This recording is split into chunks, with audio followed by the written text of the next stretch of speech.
More so, probably because he won race number 1. They'll stick him in for race number 2. Yeah, it makes sense. Of course, if you've done successfully in race 1, then there's no reason why you couldn't go out and get a double, which will be, I think, a great way to start the year. Of course, I'm sure then Paul will be thinking, what am I going to do with my championship then? But it'll be a good race nonetheless. And there is the number 21 car of Jonathan Lovell. Of course, started on pole last time out, but just, I believe, missing out on the race win. And we've got some amazing cars that we discussed in the first race this weekend, which was earlier on this morning. Loads of different liveries, and the Boxsters, of course, providing great racing and great fun racing for the drivers on the circuit as well. Yep, so looking forward to seeing how they get on in this second race of the day. And it's not the only championship we've got from the Porsche Club GB out racing, because whilst this is the Woods Food Services Porsche Club Motorsport Porsche Boxster Cup, to give it its full title, we've also got the Club Challenge with Pirelli out later on as well over the course of the day. So it's a busy weekend for the Porsche Club GB generally. Yes, Porsche Club GB running a number of championships. This is one of the, as you mentioned, one of the 2 championships we've got with them today.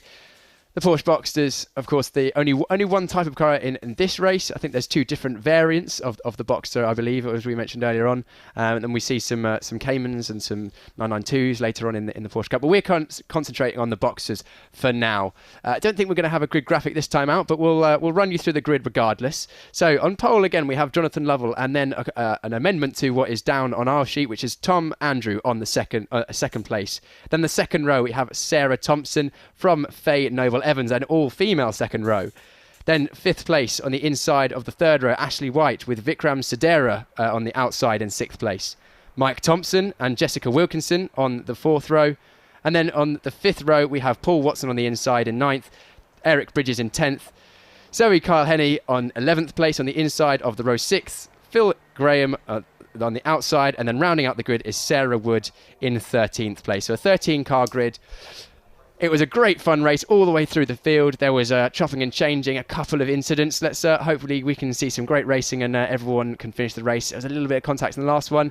Of course, everyone raring to go, but we've got a full grid once again. Can't wait to see how this goes, Mark. Yeah, it's a brilliant first race, wasn't it? And you could argue that Jonathan Lovell should have taken the win, but he made that mistake at Redgate Corner, cost him the lead and cost him the win. But then there was that drama for Tom Andrew that nearly thwarted him towards the end of the race. But here we are. I think the lights are about to go on. The lights are red, and we are away, and it looks like a good start from pole position from Jonathan Lovell, and that looks like Tom Andrews getting swallowed up with 4 wide in the second row for second place. Let's see how we come out in that. Hopefully someone backs off, otherwise this could get quite messy quite quickly. And up the inside, that is the number 46 of Ashley White going from 5th place up into 2nd, and we still see some fighting further back down the field, going down Hollywood and into the Craner curves. Yeah, so it's Ashley White in 2nd place. It's Tom Andrew that's there in 3rd place. Looks as though it's Faye Noble Evans that's there in 4th place, but she's got Sarah Thompson right with her, and also trying to sneak through as a number 6 car in the hands of Mike Thompson. So Mike Thompson, who finished runner-up in this category last year, didn't have a brilliant first race, did come through and finish in 8th in the end, but hoping for better things in race number 2 as they power their way up towards McLean's Corner for the first time. Yeah, gaps opening up slightly at the front of the field. There's probably about half a second between the top first, second and third each, respectively. But of course, you can see the novice crosser there on Ashley White's car, showing how well he's doing. I can hear a screeching of tyres in the background. Is that just the cars going through? Or is that someone having an issue? I think maybe that's just the sound of the rubber crying for mercy. But these Porsche Boxster Cup drivers are not relenting. No, they run a Pirelli tyre, but it is a Pirelli treaded tyre that they run in this category, whereas when we see the other club championship out later on over the course of the weekend, they both run on slick tyres. Yes, in of course. C1 and C2, but C3, it's a treaded tyre for those. So weaving their way in towards the Robert Chicane for the first time in this second 25-minute race for them, their final race of the weekend. There goes number 33 through shot, which is Jessica Wilkinson. She's dropped down towards the tail end of the field, I fear, on this one, having started much, much further up. But the lead 3 getting away a little bit, aren't they? Yeah, getting away just a little bit. Fastest lap, Jonathan Lovell's got the fast lap by quite a long way, as we see a battle for second place. White potentially not quite having the pace of the other drivers with a 27.3 on that last lap, almost a second slower than the leader, Lovell, who's escaping away at the front. Yeah, it's really is starting to disappear away. Jonathan Lovell will be hugely keen to make up for the mistake that he made where you could argue, it sounds derogatory, threw away a victory earlier on, but it was just a mistake, wasn't it? He got a little bit sideways at Redgate Corner. By the time he'd come out of the gravel, he'd lost the lead. He can never quite get back to apply the pressure to Tom Andrew to stop him claiming the win. Tom Andrew now, though, down in third place. Is he going to sneak his way through up at Coppice Corner? No, not quite. Ashley White closes the door. Tom Andrew is pushing very hard to get on the back of Jonathan Lovell because he doesn't want to see that gap open out too much. I saw actually through the kink at Starkey's, he clipped the bollard on the inside, trying to cut as much track as possible. As we see, looking up the inside now, Tom Andrew trying to get a position back on Andrew White. Andrew White doing exceptionally well in this race. Again, probably one of the showing the novice plate on the back, which means that Ashley White has not done 6-car races. So that's very impressive to be up in the podium positions. As we see now, Tom Andrew having a look at the inside, still not getting the move done quite yet. No, not quite. He thought about it, but for the moment, it wasn't quite going to work for him. He didn't want to put the car in a position that there might have been contact, so backed out of it and is going to try and mount a challenge elsewhere. We saw in the race earlier on today, though, that Tom Andrew was moving the car away around when he was behind Jonathan Lovell, just trying to either distract him or work out where he could have the advantage. So maybe it's the same approach in this one, Pierce. He'll get close, he'll try something, but he'll never really try it. He just wants to see how the driver ahead reacts. Alternatively, he could have a cooling issue and he's just trying to keep the engine cool. You never know. But anyway, it's definitely a thing is to try and intimidate your driver in front to make a mistake, because it's often easier to make a move when someone makes a mistake ahead and capitalise on that than trying to force a move yourself, because that can often end up in a mistake. It seems like the gap is actually still opening out to the leader, although saying that, Tom Andrew, fastest lap of the race that last lap, was about almost exactly the same lap time as our leader, Jonathan Lovell. And Ashley White still keeping the pace, only a tenth or a couple of tenths away from the leading pace. It looks like the group behind are dropping back, with Noble Evans leading that group in fourth place. They're about 5.5 seconds back, but only 3 tenths between him and Sudera. Yep, so over the start-finish line come that squabble for second and third position. Ashley White still managing to hang on to the place. Tom Andrew again just jinking out from behind just to show the nose of the car and see if he can distract the car ahead. Ashley White of looking in his mirrors and maybe missing his braking point, but Ashley White is having none of that for the moment. So again, down through the Craner curves they will go, and all of this whilst our race leader is now setting the fastest laps of the race. So Jonathan Lovell, 1 minute 20.334 from him, 1 minute 20.334. That is about 3/4 of a second slower than the fastest lap from earlier today. So they're still getting up to speed somewhat. I don't imagine the track's got much slower. We haven't had any rain today so far. Track temperature going up a little bit, but it's still very, very chilly out there, as I can attest to being out uncovered. It's getting pretty warm in the cons box now, which is quite nice. But we saw earlier on Tom Andrew clipping the bollard going through Starkey's. This lap clipping the bollard going down Craner curves, using all of the road. He's pushing hard to see whether he can unlock the door to second place, but for the moment, Ashley White has got the door closed. I don't quite think he's got it locked and has thrown the keys away as yet, but he's trying hard to try and maintain that position. Good little squabble going on further down through the order. Sarah Thompson fighting away with the car that sits behind her, Sarah Thompson fighting away with Mike Thompson, and then we get the car thereafter, which is going to be Eric Bridges, who is still looking to try and make his way through the order. He had a bit of a poor qualifying, Eric Bridges, and the problem is when you have a poor qualifying in this championship is your second fastest time from qualifying dictates the grid for race 2. So if you have a poor qualifying, you're out of position in 2 races, not just 1. Yeah, qualifying ever important in almost every championship where there is a qualifying session, which is most car racing series. But especially in a championship like this, it's so important to get your laps in qualifying without any mistakes or issues, because it can really set up your weekend. And of course, then the points for both races are dictated. And as much as these cars, they're small cars, they're nimble, and you can make overtaking manoeuvres, you're always going to lose time coming through the field. And when you've got the pace of someone like Jonathan Lovell out the front, and you can just pull away and not have to worry about it, it's going to be hard to catch. As Tom Andrew is actually finding not being able to get past Ashley White, who's having an excellent race still. And that's the problem. When the cars are identical in reality, which they are in this category, then you might be the quicker driver, but if the driver ahead sticks to his line, doesn't make mistakes, how do you get through? You can't. You can't, especially a circuit like Donington National, for example, as we see having a look again. Tom Andrew not quite keeping his nose at the inside. I can't have the feeling that I feel like he's been close enough a couple of times. He could have had a lunge on the brakes. Maybe there's another grand master plan going on here that we're unaware of, or potentially just not that confident on the brakes. Here he goes. This looks like a better opportunity as they went up towards Redgate Corner, but we're not going to get the opportunity to see it because we look at the number 6 car in the hands of Mike Thompson. Mike Thompson, who in the race earlier on today, we were saying that, you know, the car just didn't seem right of Mike Thompson today, and again, really seems to be struggling, doesn't he? Particularly in a straight line. Yeah, it doesn't seem to have the speed of the other cars around it. Potentially might have a small niggling issue, or could be, you know, it could even be something as simple as, I don't know, maybe not a good exit from the previous corner and getting to the full power, because of course the speed you carry out of a corner is what you're going to carry down the next straight, and it's often in the cars which haven't got so much oomph as maybe a GT3 car. Carrying the speed through a corner and out the exit is so important, and if you haven't got the setup maybe quite right, that can affect it too. Yeah, it's all about making sure you get the momentum in these cars, and once you've got the momentum, get the good exit out of the corner, because you carry that all the way down the next straight. This squabble for second and third still remains in the same order at the moment. Ashley White is not as yet allowing any real opportunity for Tom Andrew to try and squeeze his way through. Again, Tom showing the nose, but jinks back towards a normal racing line by the time they head into the true braking area for the Robert chicane.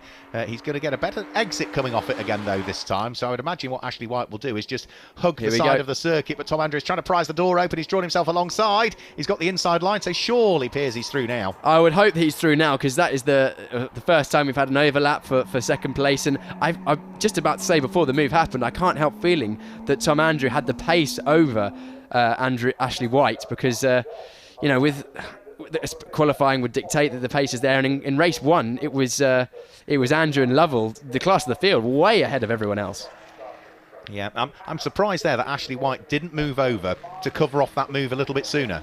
Yes, because you could see that Andrew had a good exit out of the last corner, but maybe Ashley White realised potentially that the pace advantage was there, and, you know, a third place is still a great result as a rookie. I mean, with the lack of experience in this, what is a very competitive class, it would be quite difficult to it'd be a great result to get that first podium. Yeah, well, he was on the podium earlier on, wasn't he? He finished third overall earlier on, and he's looking to back that up with another podium in this one.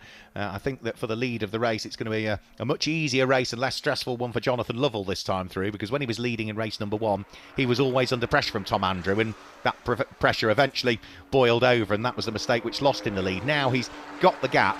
He can just control the pace that he wants to do, so he's got a 4.5 second gap at the moment, and even if he just eases off by, you know, a couple of tenths a lap, he's still going to be in a good position with 15 minutes to go. Absolutely, it's a 4.5 second gap with 15 minutes to go. Is a nice place to be. It's not all done and dusted yet. We saw some issues in the previous race with a contact with the back markers. We will end up catching the back of the field, I would imagine, very, very shortly as we're coming through. So that can definitely play a factor, especially if the back markers are fighting, as we are fighting down in the field at the moment. We can see we're looking at the black car, number 77 of Watson there, who's holding off the number 33 and the number 23 of Wilkinson and Carl Henney.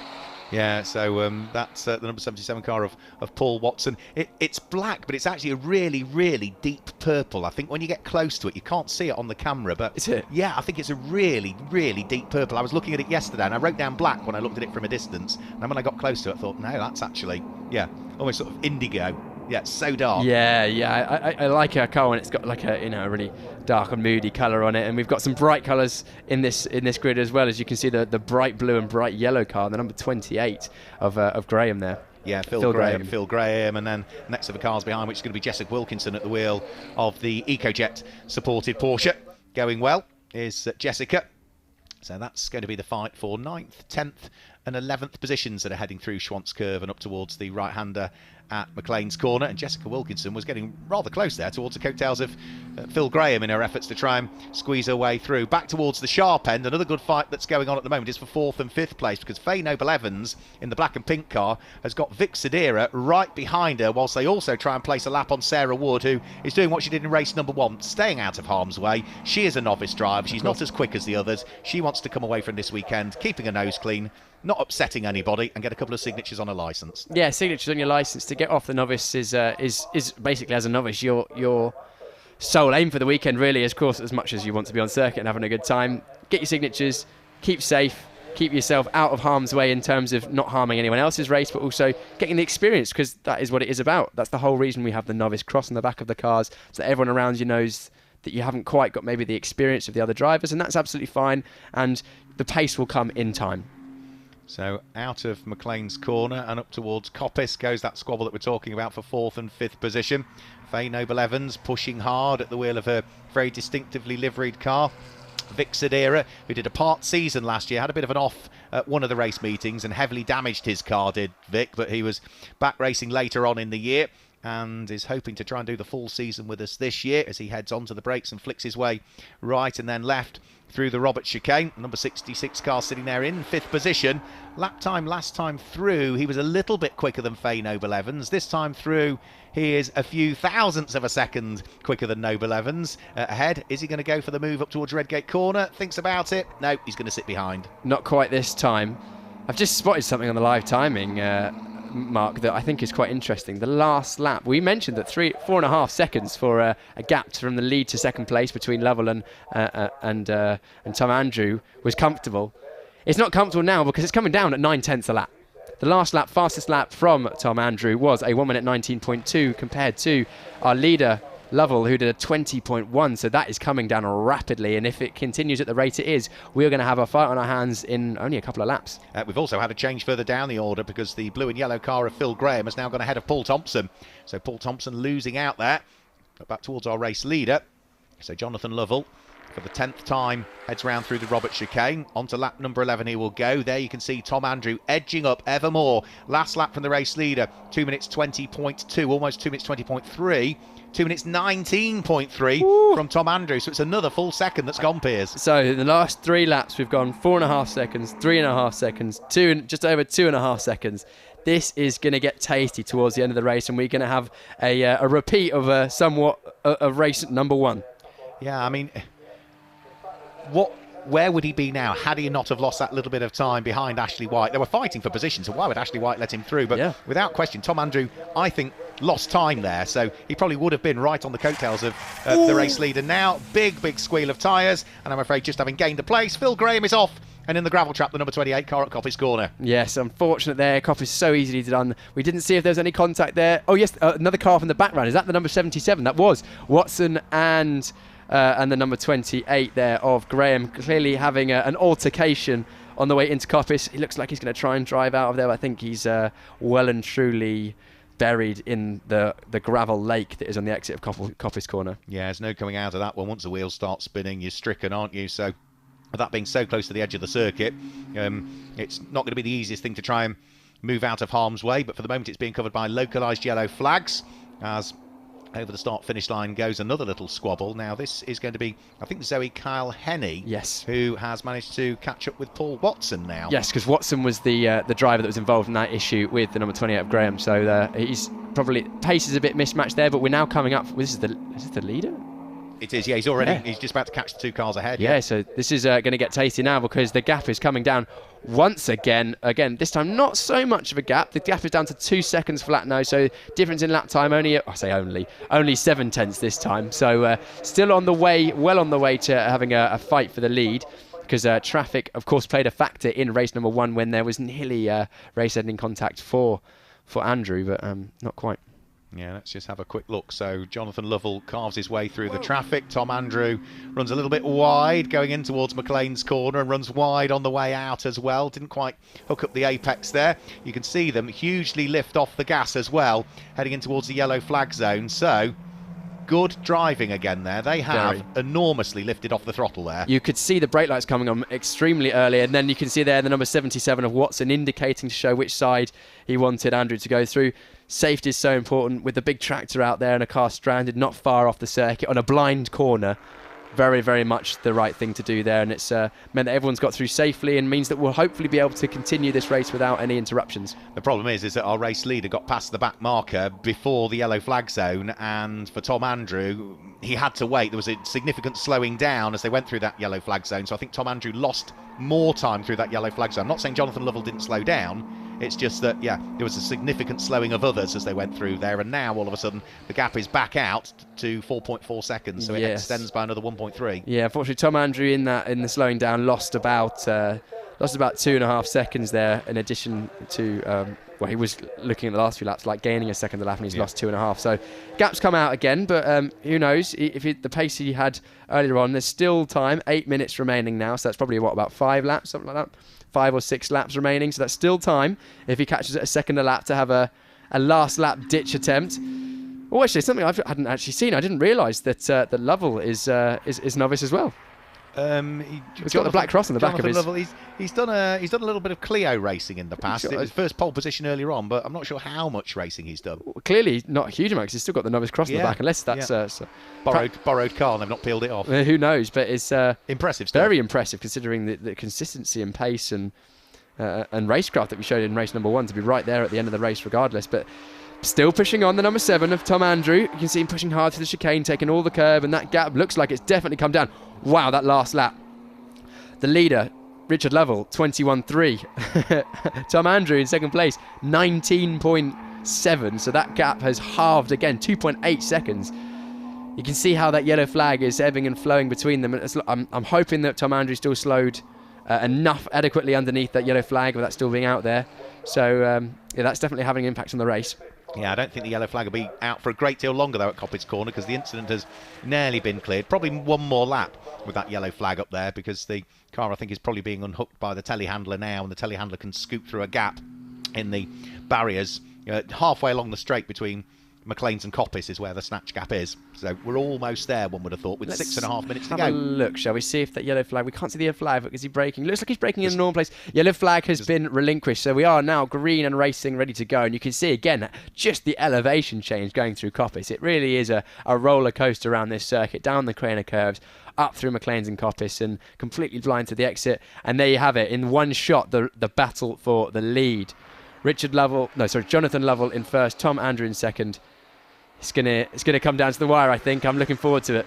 Yep, so over the start-finish sign now we'll go. 6 minutes remaining. There'll still be some work to do to try and carve their way past the back markers, which they'll catch maybe towards the tail end of this particular lap is where they'll catch the next of the back markers. But Tom Lovell is pushing hard. The gap last time through came down by another 0.4 of a second, so it's now down to 2.3 seconds from first to second place. Jonathan Lovell desperate to try and grab a win after his misfortune where he finished second in the race earlier on today. Tom Andrew in second place would love to try and make it 2 out of 2 to get his championship underway properly in the early stages. We've also got a great fight still going on for 5th and 6th place, with Faye Noble-Evans still managing to keep Vic Sudera behind her at the wheel of the number 66 car. He's not as yet managed to weave his way past. No, this is a very close battle here. You can see he's got the headlights on, making sure that she knows he's there. And Faye Noble-Evans showing it again with that excellent livery on the car, showing that she's defending well, hitting your marks. And as you said earlier on, it's very difficult to overtake it in these like-for-like cars if the car in front just doesn't make any mistakes. And Faye Noble-Evans doing a great job of that so far, clipping the apex through the old hairpin. But it looks like the number 66 of Vic Sudera has got a good exit and is going to try and make a move towards the middle of this lap. Yeah, he was certainly closing up, wasn't he? But by the time they get towards McLean's corner, is he going to be able to squeeze his way through? I'm not sure he is. No, Faye Noble-Evans in the background, you can still see hanging on to the position. Now towards the blind entry to Coppice Corner, just as you need to turn into the corner. Finally, that's when the apex appears, but you've already committed to it at that stage, so it's only when you turn in you realise whether you've got it right or wrong, and both of them were perfect through there. Vic Sudera again sitting in the slipstream. Is he going to weave around? No, it doesn't look as though he's going to make a lunge heading in towards the Robert chicane. So for the moment, Faye Noble-Evans doing a really good job of hanging on to the place. Now these two, earlier on today, were 4th and 5th on the final results. Vic Sudera ahead of Faye Noble-Evans, so she'd like to turn the tables if she can. Vic Sudera looking at the outside, going into Redgate Corner and squeezing across is Faye Noble-Evans, but saying absolutely not, you're coming round the outside, and that is meaning that we are line astern once again. Noble-Evans still in 5th place ahead of Sudera in the white and blue car. Number 66. Let's have a look and see if there's any other close battles throughout the field. That's still the closest battle, I think. It's not too much between Bridges and Thompson for 7th and 8th, number 38 and number 6. There's only a second between those two. The gap at the front, if you're wondering, is somewhat stabilised at about 2.5 seconds. The last laps between the leaders were almost identical, only a 10th in it, so that has stabilised somewhat. We're now catching up with the number 23, Kyle Henney at the back in that yellow and black car, who's trying to catch up to the back of the number 90. I believe that is Thompson actually. Lapping. Sorry, yeah. Kyle Henney. That's my mistake. Yeah, so that's Zoe Kyle Henney that's just been lapped by Sarah Thompson. And the next car that will lap Zoe Kyle Henney will be that fight that we're looking at now between Faye Noble-Evans and Vikram Sudera, whilst the race leader for the 17th time heads down through the Craner curves. 3 minutes remaining. Jonathan Lovell leading the way as he turns his way through the old hairpin. Tom Andrew, rate of close last time through was 0. Actually, the lead advantage came out very slightly, not by much. But for Jonathan Lovell, that's important because he has just set his best individual lap of the race on that last lap to open up the advantage. Yeah, still going much faster. It looks like Tom Andrews, actually, the pace is falling away slightly, so maybe potentially tyre pressure set to give Tom Andrews some pace at the start of the race. That generally, the higher the pressures you go, the more pace you have at the start because the tyres heat up faster. As we see some more drama, as we see Sudera trying to go through on Faye Noble-Evans once again, but not quite making it happen as they're making their way past that number 23 of Kyle Henney, who's just doing the right thing, just staying predictable. But this is closing that gap up once again between Sudera and Noble-Evans. But Sudera still not managing to find a way through as of yet. No, absolutely not. And Zoe Kyle Henney doing the right thing again of just making sure that she stays out of harm's way and lets those two cars that are squabbling away come through. It's great to see. We've got so many ladies on the grid in the Porsche Championship this year. So the Woods Foodservice's Porsche Club Motorsport Boxster Cup, to give it its full title, rolls off the tongue, doesn't it? Oh yes, absolutely rolls off the tongue. But fighting all the way down the field as we have this, we're going to have another look. Sudera still right glued to the rear end of Faye Noble-Evans in that purple and black car. We mentioned how good that car looks earlier on. Not that Sudera's car doesn't look good, but that is particularly stunning. The black and purple detailed livery on the number 20. Yep, so up towards the braking area for Redgate Corner, just over 70 seconds remaining on the clock, so everybody should be heading on to their final lap of the race next time through. Yeah, goes Jessica Wilkinson, who again I think ran a little bit wide and didn't quite hook up the apex heading up towards up towards McLean's Corner. She was having a good little squabble earlier on, but she's very much running on her own now, isn't she, in a 9th position? Yeah, she's in a little bit of no man's land there with the gap out front quite a long way ahead and the gap behind extending as well. So just dialing in around the circuit. I mean, it's not a bad place to be driving around Donington Park on a day like today, and especially in a Porsche Boxster, which I'm sure are great fun cars to drive. And then, as we mentioned, on the treaded tyres, they move around a lot. And this gap for the lead is... No, it's not. Is it come down? It has, yeah, because Tom Wood has just set the fastest lap of the race. 1 minute 19.226. It's down to 1 1/4 seconds, and they are onto the final lap of the race. So he's pushing hard, Tom Andrew, and he can't afford to ease off because he's still got to catch, then let alone get past, and he hasn't got anything other than this lap to do it in. I think he's just going to come up short. Ever so slightly. I think it's going to be too little.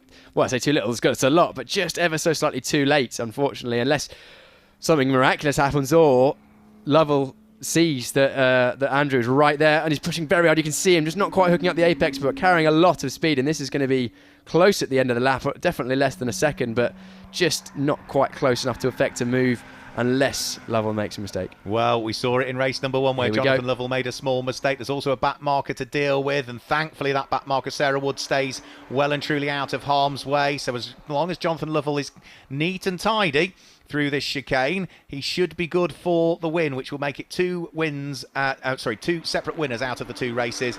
It is going to be Jonathan Lovell that comes through to win the second Woods Foodservice's Porsche Club Motorsport Boxster Cup race of the season. Tom Andrew tried hard there, Piers, was within a second at the end of it, but agonisingly close. Agonisingly close once again. It was close in the first race, close in the second, albeit the results reversed, and then a very strong race in 3rd place as we see coming over the line. The number 46 of Ashley White. Is that number 46? No, that's not Ashley White. Ashley White's still coming around the corner. Here he comes now. Here he comes, Ashley White. The number 46. A very strong race. 2nd place for the first part of the race. As we see the back marker spinning, number 90 there. No, it's Thompson. That was actually pushing on. Yeah, it was Sarah Thompson who was there in 4th place. She was trying to get herself on the podium. Spun the car. She'll recover and won't lose a position, I don't think. Oh, looks not quite, as we see 3 cars coming over. And that's Sudera going to get Faye Noble-Evans on the line. Let's have a look at the live timing. 83 thousandths of a second short, according to the live timing. Not quite. That was the closest he got to getting past during the whole race, but just about missing out. That would be frustrating because the start line at Donington Park is further forward. The finish line is a bit further back, isn't it? So yes. had the start and finish been at the same place, Sudera probably would have had the position because he had the room. Definitely would have been very, very close. But no, great race, great racing throughout the field. We can see some drivers in the lower end of the top 10 just coming over the line now.